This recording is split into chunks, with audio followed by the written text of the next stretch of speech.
Good day. Here with me in the first innings bowlers, Shaun Estes, Johan Geldenhuys from the Green Mambas. Each taking 3 wickets, outstanding bowling. Shaun going for a mere 1.5 and Johan Geldenhuys just above 4 economy rate for their bowling. Johan, good luck. Great bowling. Shaun, great bowling. Congratulations with the 3 wickets each.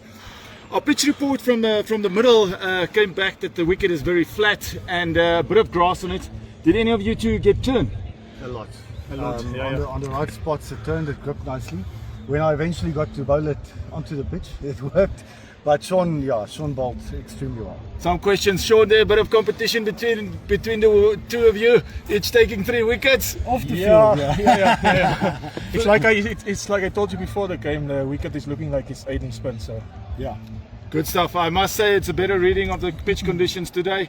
Congratulations once again with 3 wickets each, and nice to see Mambas bowlers performing. Thank you. Thank you. Nice to see the bowlers, not always the quickies getting all the action. Nice to see the spinners getting the handle of things, and we'll see you next innings. Thank you.